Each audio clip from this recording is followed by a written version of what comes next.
Muy buenas tardes. Estamos hoy en un nuevo conversatorio de Días de Política para hablar de la serie La Casa de Papel y cómo se desarrollan las habilidades de negociación en esta serie. Nos encontramos con la magíster Caitlin Morales, experta en negociación, ¿verdad? Y con el magíster Gonzalo Flores Castro, también experto en temas de empresa y por lo tanto también de relaciones dentro de la empresa y por tanto de la negociación. Muy bien, lo primero que yo preguntaría es este modelo de negociación, Caitlin, que es un modelo, digamos, bastante particular, porque no están negociando dos que se han sentado en una mesa para algo consensuado, ¿no? Es a raíz de un atraco y es la negociadora de la policía con los secuestradores. ¿Qué características tiene esta negociación y en qué se diferencia de una negociación, digamos así, consensuada, o qué similitudes tiene con una negociación en política? Porque a veces las de política tampoco son tan consensuadas, ¿no? Son, venga, te meto una cuestión de confianza o cosas así, ¿verdad? Entonces, ¿qué similitudes, qué diferencias hay con otros tipos de negociación? Bien. Primero hay que tener en consideración que efectivamente ha sido una negociación impuesta. Y es una negociación que se está llevando a cabo a la par que estoy realizando otras acciones. Entonces, la primera característica de ese tipo de negociación es que mientras yo estoy dialogando en este caso con el profesor en la serie, la policía, como corresponde, está realizando todo un trabajo paralelo por si la negociación no funciona o para que la negociación no funcione. O sea, al inicio es claramente estoy yo ganando tiempo, estoy yo negociando simplemente para proteger a los rehenes que en ese momento estaban o estaban a merced de los atracadores. Entonces, esa negociación es una negociación que no tiene el ánimo de querer llegar a un acuerdo, porque básicamente las dos partes están totalmente ejecutando su plan, tanto los atracadores como la policía, y lo que hacemos es una pantalla, ¿saben? Vamos a generar un diálogo para ver que estamos tratando de entendernos, estamos tratando de sacar información, que ese es otro vicio de la negociación. Solemos entender la negociación desnaturalizándola, creo yo, y es una vía para sacar información del oponente. Yo dialogo, hablo, pregunto, comento, con el fin de hacer mi información, que es importante para qué, obviamente para que yo sepa que mi plan, mi estrategia que ya he planteado va a funcionar o va a ir encaminado. En el tema de la política, por ejemplo, en estas negociaciones que son casi empujadas o llevadas a que suceda, es un tema, como podría también suceder en la serie, de poder. Es decir, ¿qué acciones estoy haciendo yo para que la otra parte sí o sí se tenga que sentar a negociar?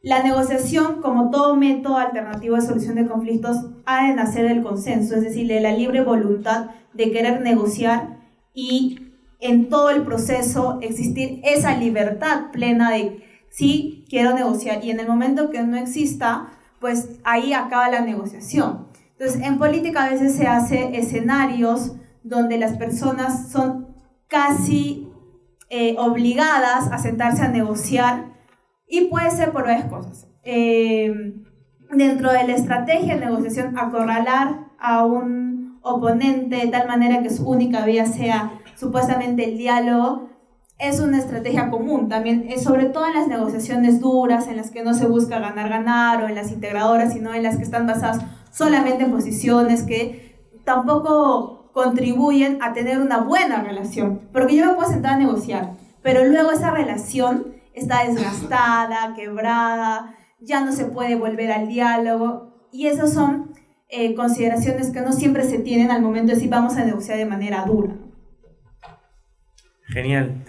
Por este lado, bueno, si nos puedes hacer un comentario en general que tienes pensado. Y la primera pregunta sería los aspectos morales de la negociación que se ve en La Casa de Papel, que bueno, tiene muchos aspectos, muchos matices, hasta cuestiones que son hasta graciosas, ¿no? Que cuando la policía llama molesta, el otro le dice, no, si no me dices buenas tardes, no podemos hablar, y le cuelga, ¿no? Entonces, ¿qué aspectos interpersonales también podría ser de relación, morales, encuentras en las negociaciones de esta serie? A ver, espero no hacer muchos spoilers. No sé si han visto toda la serie, creo que sí. ¿No la has visto? Ni modo, ¿para qué? Vale, estás obligado a estar acá. Ya, entonces negociamos. A ver, ¿hasta qué punto puedo spoilearme? Mira, yo veo ahí diferentes formas de negociar. Y si hablara de una negociación así pura y llana, creo que el factor predominante ahí es la confianza mutua que hay entre las personas. Y la confianza solamente se puede generar básicamente también estando preocupado no solo por tus propios intereses, sino por el interés del otro. Entonces tú puedes percibir de alguna manera que el otro está preocupado por ti, aunque también por él, pero por ti también de alguna manera está buscando que tú salgas beneficiado de este intercambio de acciones. Entonces el aspecto moral de una negociación yo creo que va por el lado de la confianza mutua, ¿no? Independientemente de darle algún contenido moral al asunto. Eso no dice nada acerca de que pueda existir el uso del poder. Como bien dice Caitlin, yo distingo allí al menos 3 tipos de negociación, que podría ser una negociación puramente coactiva, de poder coactivo. En el caso de muestra los dientes, no estás dando poder. En un caso estás mostrando armamento militar por el lado de los asaltantes, y por el otro lado estás mostrando también armamento militar, mostrando a los policías que también van a entrar. Entonces hay un estado de tensión buscando una negociación.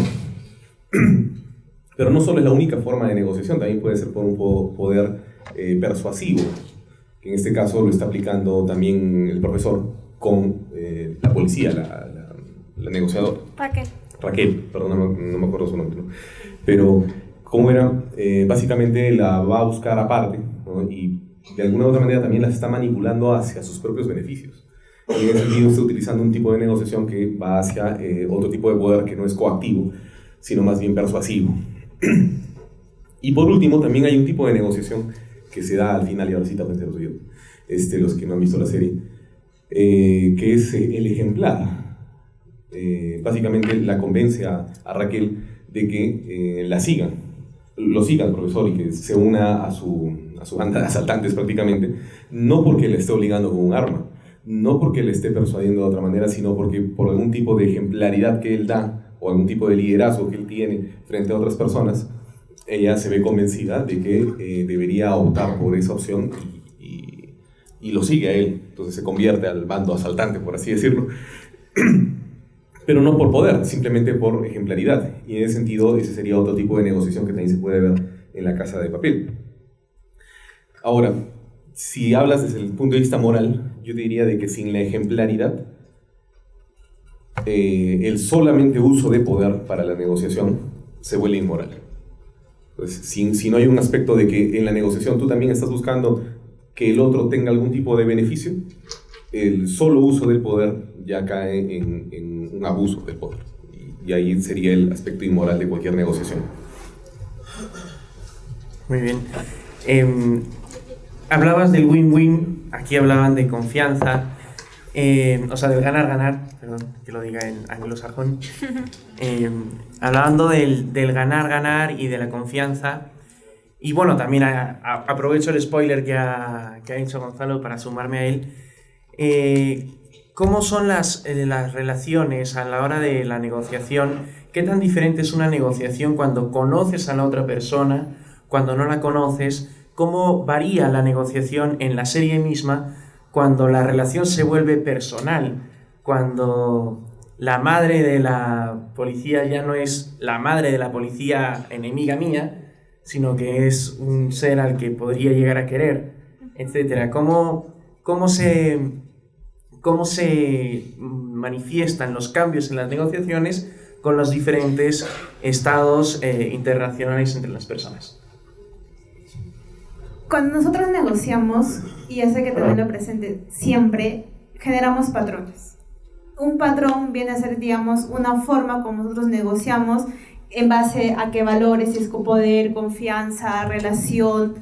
Entonces, ese patrón es brindarle un conocimiento al otro de qué nos interesa, en base a qué criterios tomamos decisiones, qué nos motiva y demás. Entonces, toda negociación lleva per se un patrón que le vamos a generar y que la otra persona va a conocer a lo largo de un proceso de diálogo, de conversación que tiene inmerso una negociación.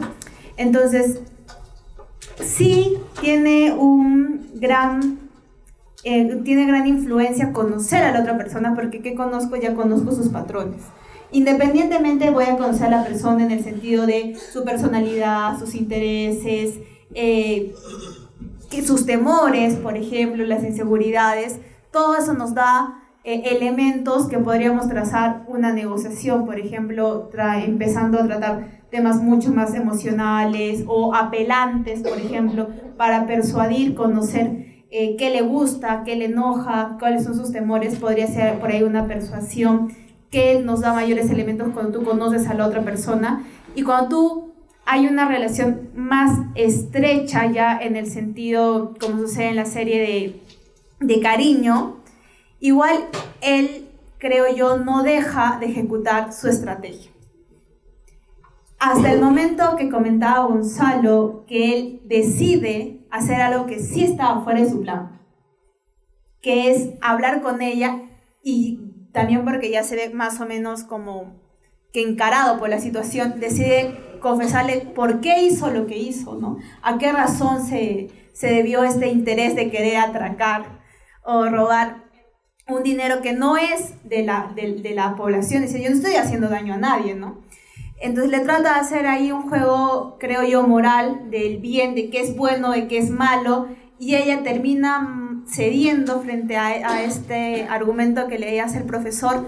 Solo ahí creo que se ha modificado el plan general que tenía. Ahí sí se salió de su plan. Creo que por más que él empezó a tener un vínculo con ella, la conocía más, conocía su entorno, su familia y demás, a su ex marido, creo, no se salió del plan. Y eso es algo también importante en la negociación. El éxito de una negociación está en la preparación y en la ejecución de un plan. Mientras tú más estudies, conozcas, te pongas a pensar en las situaciones, escenarios posibles que va a suceder o que podrían suceder en todo caso, vas a poder tener mayor amplitud en estar preparado. Lo que sucede básicamente con el profesor, ellos han planificado, no sé, 5 o 6 meses alrededor, ya todos juntos estudiando cada movimiento. Ellos sabían perfectamente que iban a llamar, sabían qué les iban a ofrecer, sabían lo de los rehenes. Y algo que es muy importante, por ejemplo, cuando hemos negociaciones públicas, que es saber que yo negocio contigo, pero me ven los otros. Y eso el profesor le tenía sumamente claro y les decía desde el inicio, aquí los buenos vamos a ser nosotros. Esa va a ser la percepción de la población, porque nosotros vamos a ser las víctimas, cuando claramente ellos sean los ladrones, ¿no? Genial. En cuanto a lo que comentabas de la negociación de coacción o negociación de ejemplaridad, ¿cuáles serían las ventajas o los beneficios de una negociación ejemplar, de mostrarse con las cartas abiertas y decir esto es lo que quiero, pero lo que quiero es bueno y entonces es atractivo y por lo tanto me sigues? O sea, ¿cuáles son las dificultades sobre la negociación de coacción o los otros modelos de negociación, y cuáles son las ventajas sobre los otros tipos de negociación?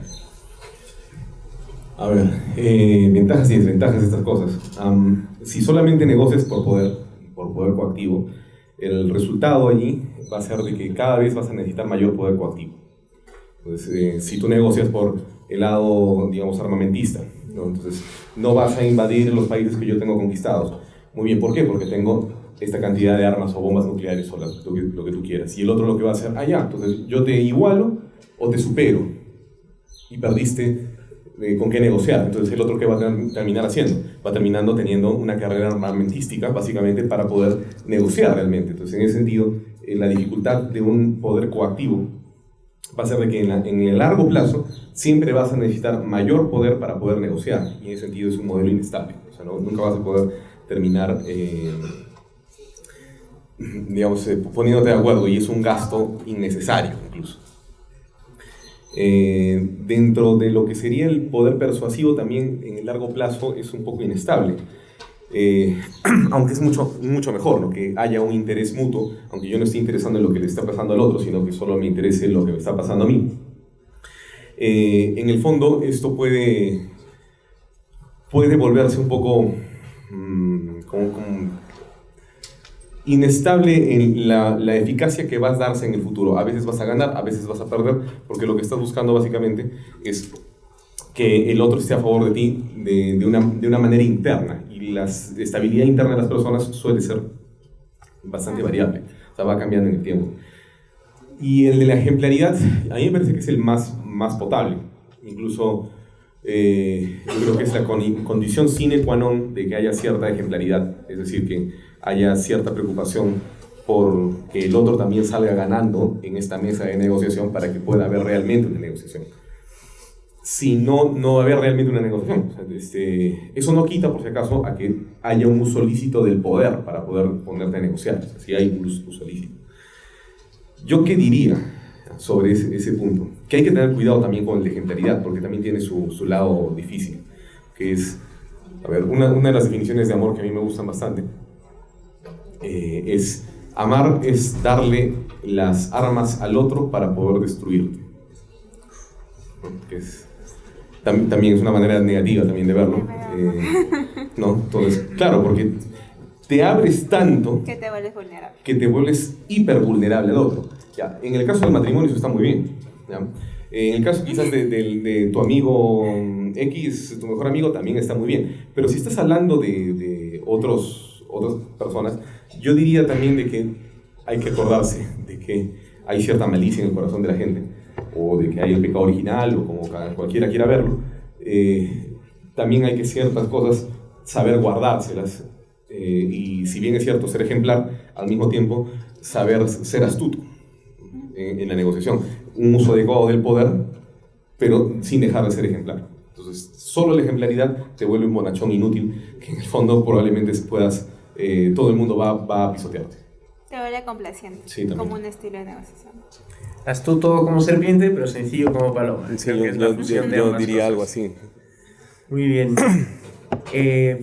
Por último, antes de hacer los últimos comentarios y dar paso a las preguntas de los asistentes, en la serie, se ve cómo los intereses diplomáticos se anteponen a los intereses, por así decir, mayoritarios, y que eso es lo que provoca lo que comentabas, que los malos acaban siendo buenos porque eso sale a la prensa.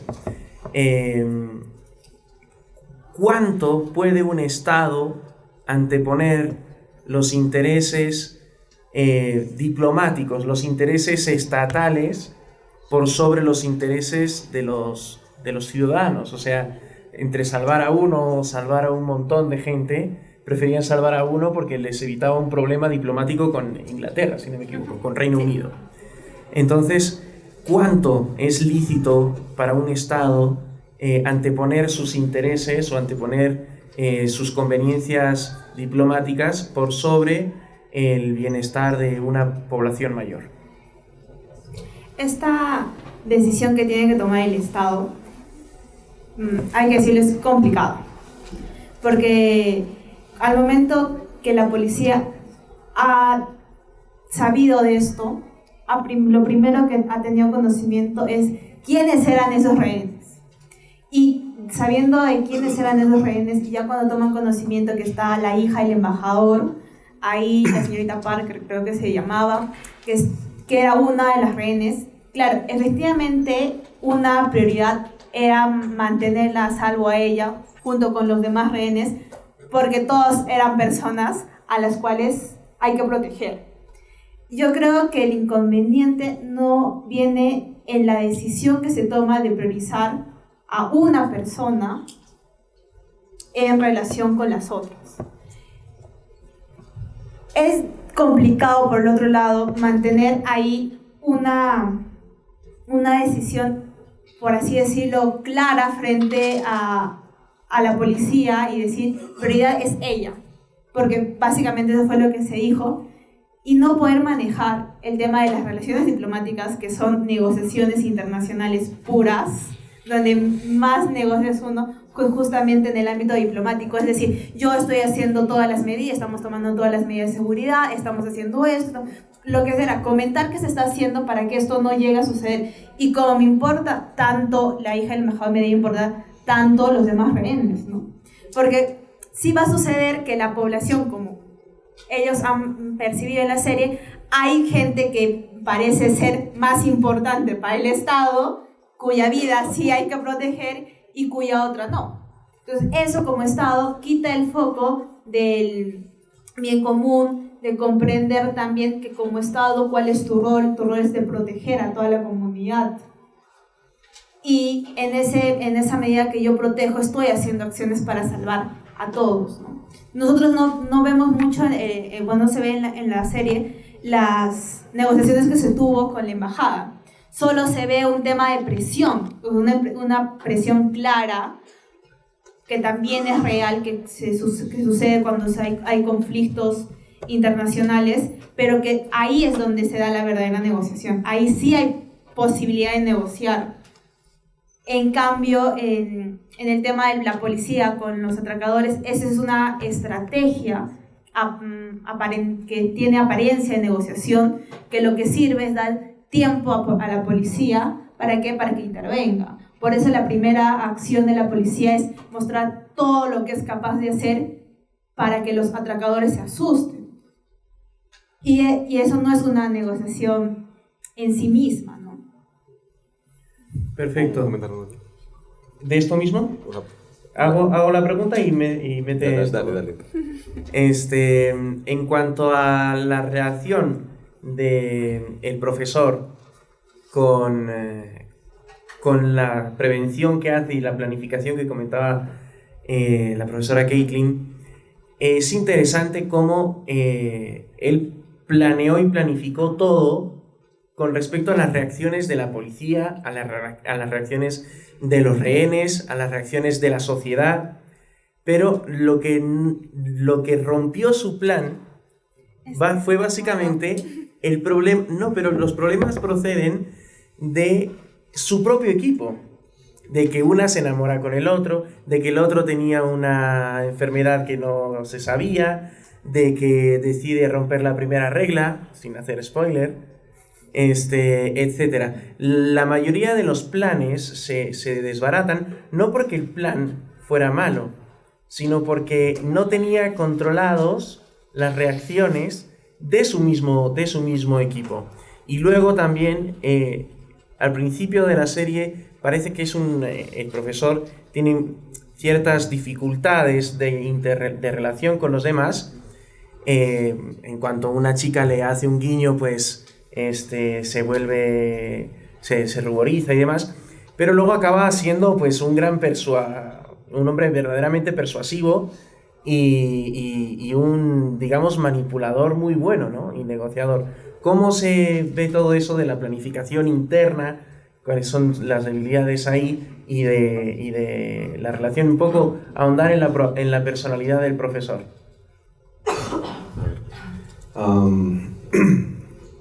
ver, ¿cómo podemos eso? Es que has dicho un comentario bastante largo y no sé cómo desmenuzarlo.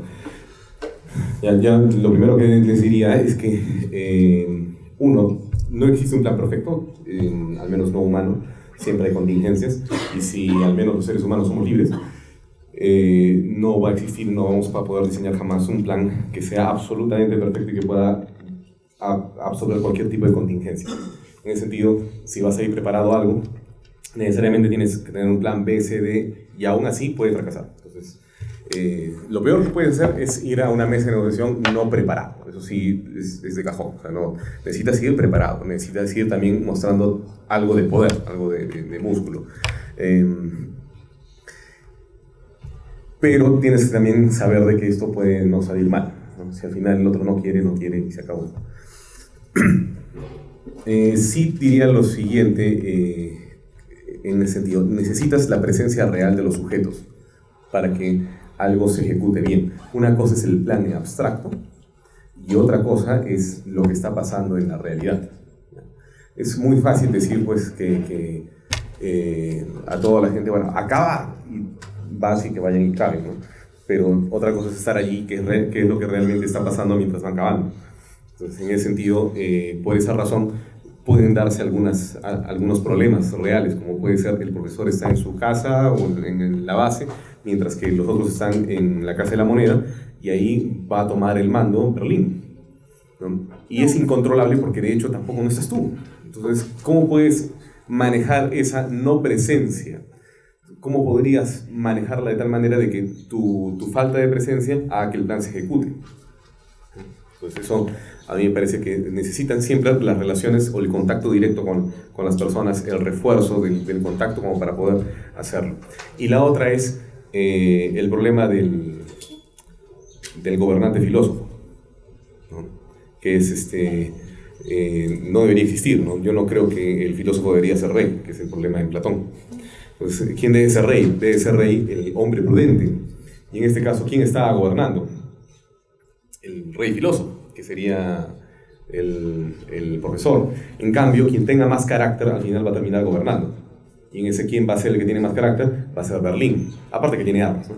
Pero tiene más carácter, es más, hay mucha gente que estaba enamorada de Berlín. Pucha, qué tipo, qué bacán, ¿no? Sí, pero está torturando gente, no importa.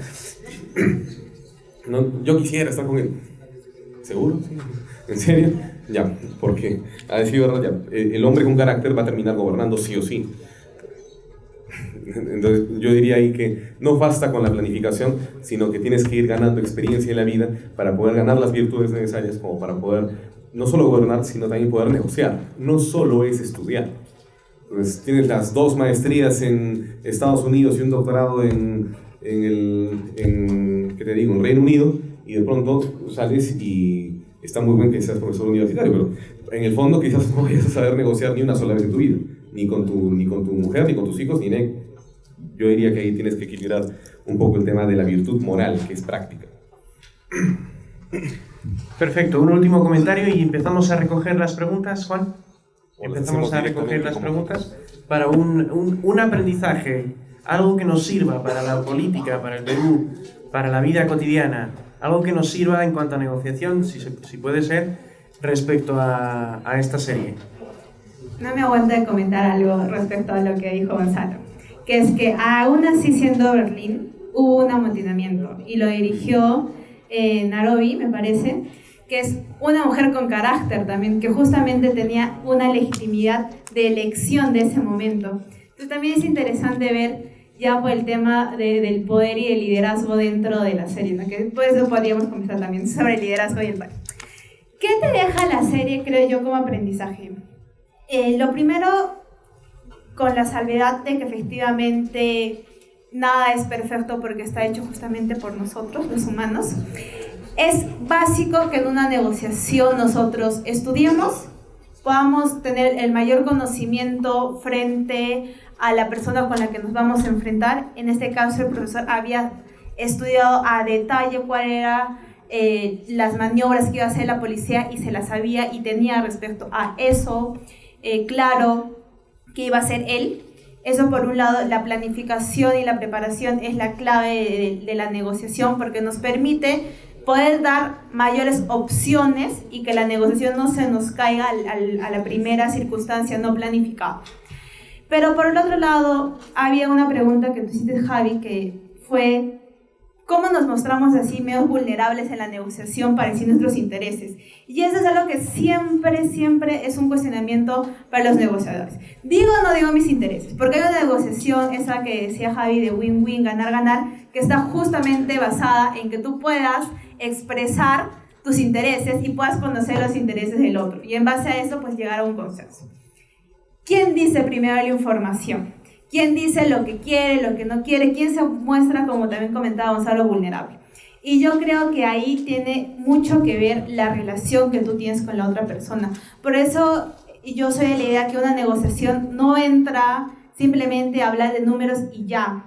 O sea, necesitamos una comunicación, un diálogo previo que nos permita generar confianza y en la confianza saber que podemos encontrar fórmulas que beneficien a mí, que tú sepas, me estés entendiendo lo que decía Gonzalo. ¿Cómo yo sé que me estás entendiendo cuando lo que yo te comento, tú me haces escucha activa, te muestras con una persona empática, te muestras una persona receptiva a lo que yo te digo y demás? Entonces, eso genera confianza dentro de una negociación. Y en ambientes crispados, como es las negociaciones que vienen de conflictos, se me ocurren los conflictos sociales y demás, una negociación que parte, como por ejemplo Tía María, que dice, aquí no hay nada que negociar, ¿no? Que fue una frase directa al primer ministro, dijo, sí, que venga, vamos a hablar de planes de desarrollo, pero sobre el proyecto de Tía María no hay nada que decir.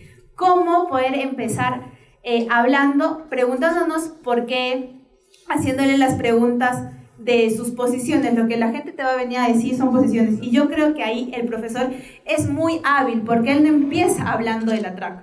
Él empieza preguntándole, por ejemplo, haciendo que me salude, preguntándole cómo está vestida y cosas así. Cosas que tenemos que hacer para romper el hielo, que nos quiten más o menos del asunto y que nos vaya a la persona. Y luego ahí ya pues es mucho más fácil en la confianza decir lo que nos interesa, lo que no.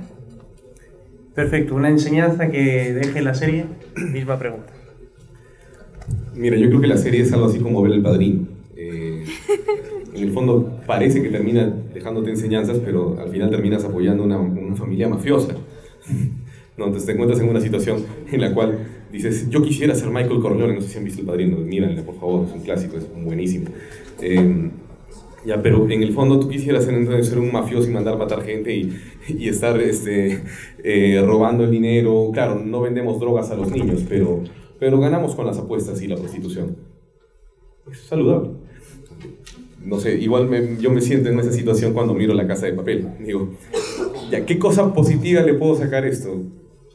¿Sabes qué? Lo positivo es que me he entretenido un buen rato, es una buena serie, buenos diálogos, se pueden ver capacidades de negociación, sí, de liderazgo, alguna que otra enseñanza a nivel técnico nos puede dejar, pero a nivel de enseñanza moral, como esta historia tiene una moraleja, yo diría que no.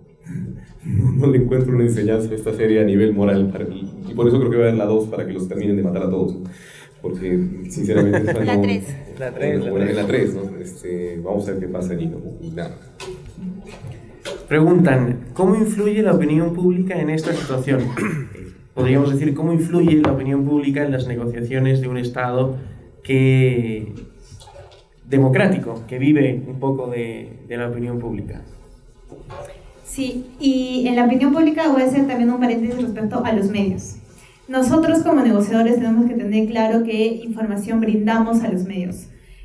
Ahí en la serie los medios cubrían el día a día del atraco y demás. Entonces, saber e informar qué es lo que estamos haciendo sin poner en riesgo nuestra confidencialidad que está dentro de una mesa de negociación es importante. Porque la opinión pública es la razón o a quien va a responder quién, el gobernante. Los funcionarios de turno van a responder a esa percepción que tiene la comunidad. Y esa percepción puede ser manipulada, como en la serie, por parte de quién, de los que en ese momento representan un mal para el Estado.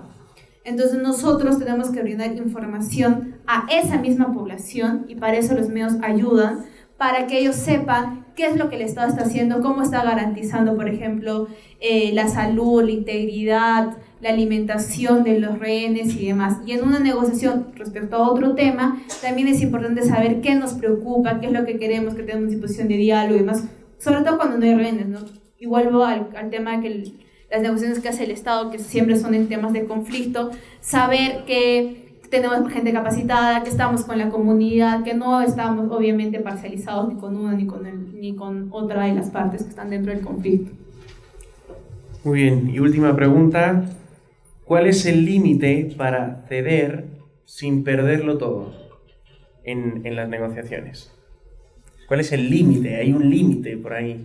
Para ceder. Para ceder sin perder todo. No sé. Es que, no, como en todas las acciones prácticas, el problema allí es de que es una decisión de prudencia.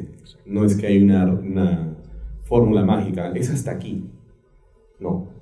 Podría ser más abajo, podría ser más arriba. Entonces, como son decisiones prudenciales, en realidad no podría decirte tal cual. Ese es el punto clave de que la negociación ahí tienes que abandonar. No lo sé. Como buen aristotélico te diría que eso no se puede decir. No hay un límite general, sino que se trata de la prudencia. Lo que pasa, me permites, bueno, aparte del tema de la prudencia, puede indicarte la prudencia que en algún momento en una negociación podrías incluso perderlo todo. O sea, en ese sentido, ¿cuál es el límite? No lo sé. Perfecto, muy bien, pues eso sería todo. Yo quisiera responder porque yo sí creo que hay ciertos límites en una negociación y quizás sea más para el aspecto de la técnica, que es que en una negociación tú tienes precios de reserva, ¿sí? Quizás en negociaciones más complicadas donde no hablamos de montos, sí, pero si tenemos la negociación que tiene algún monto o alguna situación en concreto, un precio de reserva, un precio límite, es aquello lo máximo que tú estás dispuesto a ceder. Y justamente ese tú debes determinarlo antes de una negociación, porque en el calor de una negociación te pueden persuadir, te pueden cambiar, puedes ofuscarte, puedes alegrarte y estas emociones quizás nublar tu juicio y ceder. Y justamente ser totalmente complaciente. Si tú desde el inicio sabes que tu interés no es un interés económico, no es un interés, es un interés, por ejemplo, altruista, vas a poder ceder, vas a poder estar, pero en la medida que tú no, por lo menos tengas clarificado un precio de reserva, sí se nos va a complicar la negociación. Sin que esto vaya en contra de la prudencia y el buen juicio que todos deben tener, ¿no? Si es como más que todo un dato de habilidad que también deberíamos tener, porque ayuda, independientemente de que la persona tenga que tener un juicio de prudencia, lo puede hacer antes y puede tener un precio de reserva para saber que ya la negociación no le va a afectar, o sea, no le va a causar un daño, ¿no? Perfecto, muy bien, pues eso sería todo. Muchísimas gracias. Juan, cerramos la publicación, la transmisión en vivo. Muchísimas gracias.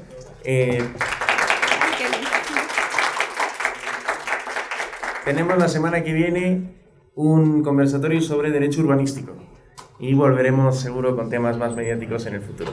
Muchas gracias.